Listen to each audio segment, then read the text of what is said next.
Hi, it's Juan Soto in MLB Office Hours.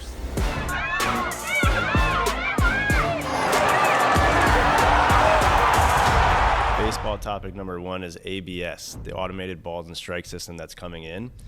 You are known for having the best eye in all of baseball, so I'm just curious what you think of this change. And, you excited for it? You think anybody's ever going to be able to get you out again? I don't know. I feel it's going to be tricky.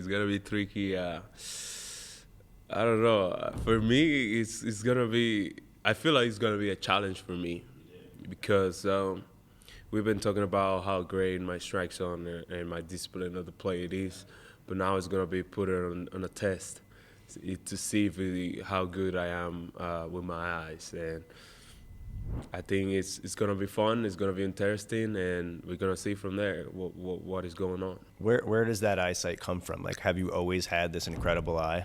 My eye-hand coordination has just come since the minor leagues.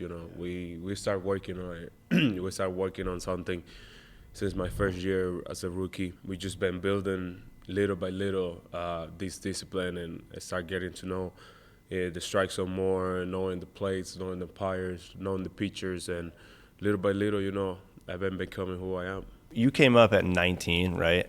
Who were the vets for you when you were that young? Who helped you out? I feel like the whole team helped me out. I was blessed with a veteran team when I came up to the league. I learned a lot from a lot of guys. First guy who always cut my intention was Bryce Harper. When I got up to the league, it was a guy who grabbed me under his wing and he's tried to help me, to learn the big league way. Going from there, then I have Rendon, I have Max, I have Ryan Zimmerman, Howie Kendrick. It was so many veteran players that I have around. I mean, Daniel Murphy when he was there. I have so many guys to learn from that I was blessed with that. And it wasn't only one guy, but all of them tried to help me be a great professional and have a great career. Somehow we're sitting here like 7 years later, and you're a vet at this point, right? I mean, not age-wise, but just your experience. Yeah, but this Mets team has a lot of young guys who are, really good prospects, really good players.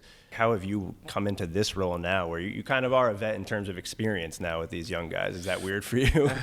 For me, I always try to tell everybody I'm a rookie for life. I always going to feel like a rookie. I always going to treat myself like a rookie around everybody. Whenever they need me to be there and help them with any questions or anything they have, I will be right there. But definitely I'm going to make them feel that we are equal. Everybody's equal in there.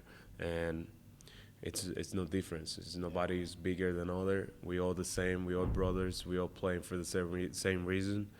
That's the way I felt when I came up to the league. I played with so many great veteran players, but that made me feel one of them.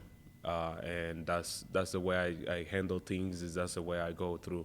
You have these guys on the Mets, these young pitchers that came up this year. You got Jonah Tong and Nolan and Sproat towards the end. I mean, I'm sure you're happy those guys are on your side, but for fans out there, like, what are you as a great hitter seeing from these guys? Like, how good they can be? I'm really excited for those guys. They are definitely top 10 in the league. I mean, their stuff is just unbelievable. What they've been showing is that they can be a really good ace in the near future, and I'm really excited about it. And those kids are really humble kids that want to learn, and they come to the field hungry every day to keep learning. They are rookies. They know they're rookies, but we're trying to make them feel the best way possible, to let them know they're going to be our ace in the future near. They don't have to focus on being a rookie or anything like that. They just have to play baseball. I want to talk to you about the Dominican Republic a little bit.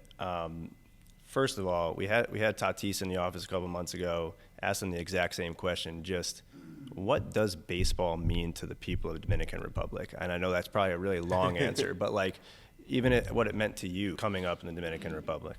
For the Dominican Republic, it's great. It means everything for the Dominicans. I feel like it's a sport that brings the country together. It doesn't matter where you're from or who you are around the island.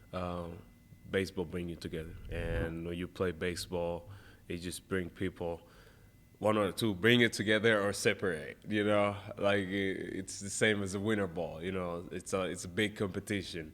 I do remember when you see social media, everybody's talking about, October is coming, now we all going to be enemies because everybody's gonna be pulling for their teams and stuff. But I mean, when fans pulling for the same thing, they do it with patience, and then they right there every day.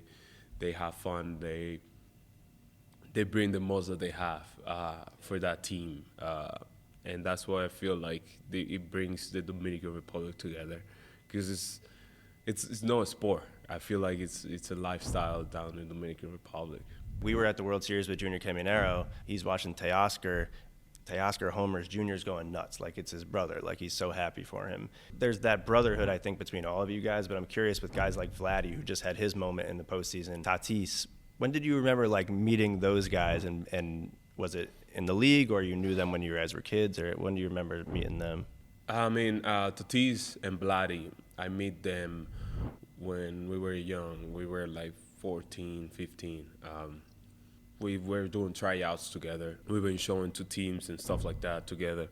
That was the way we saw each other. We saw on the streets every tryout. We just say hi and stuff. But then when we get on the lines, we were focused and everything. What do you remember about those guys though? Could they play when they were 14 too? I bet they could. Yeah, I mean, Vladdy was putting on a show every day. I mean, I remember one time we went to the Nationals Academy, and Vladdy hit for like 30 minutes straight.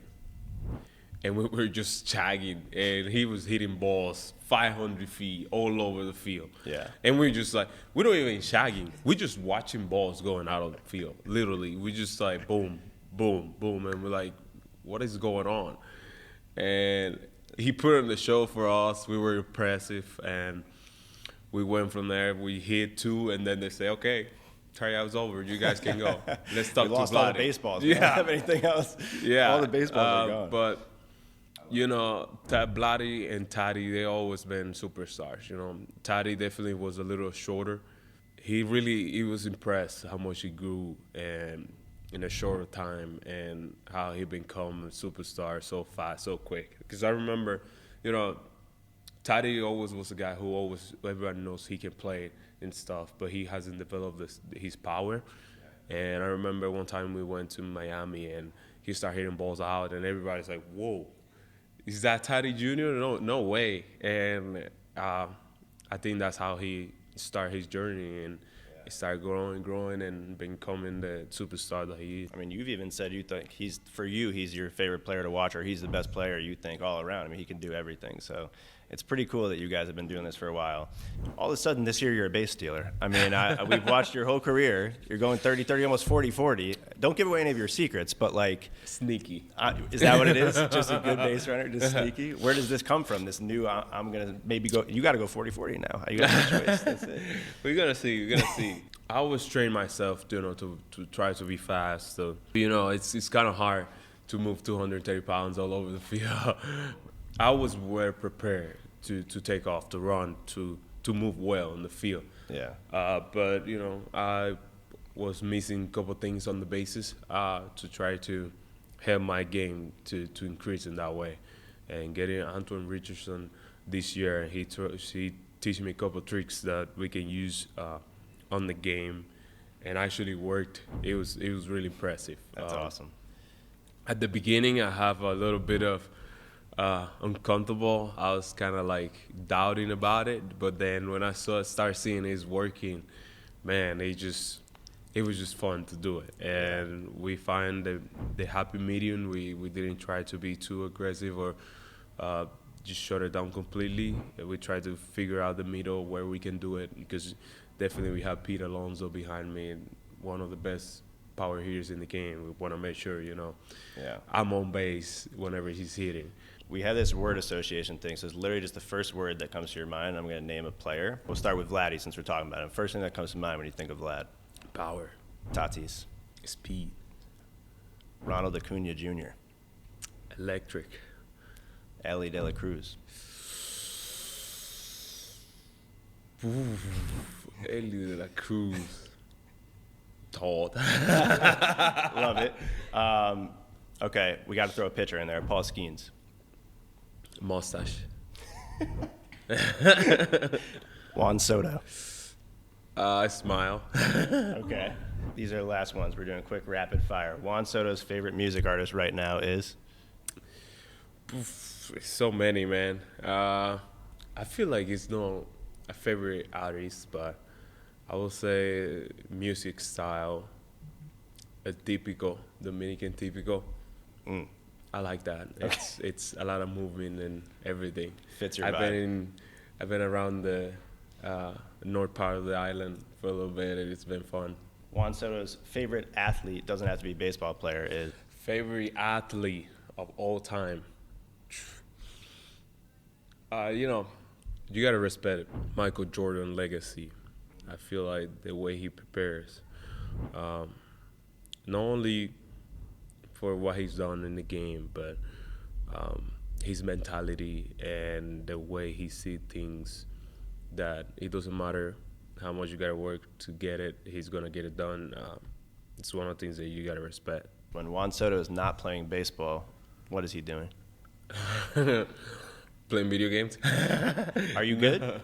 I'm okay. I'm okay in every game. I won't say I'm the best. I'm okay in every game, but when I'm down in Dominican, I like to hang out with my family, playing some dominoes, have a good time, laugh, go on a vacation, just drive around the country, getting to know a little bit more of the Dominican Republic. I feel there's so many places that you can get into it and get to know that I haven't been.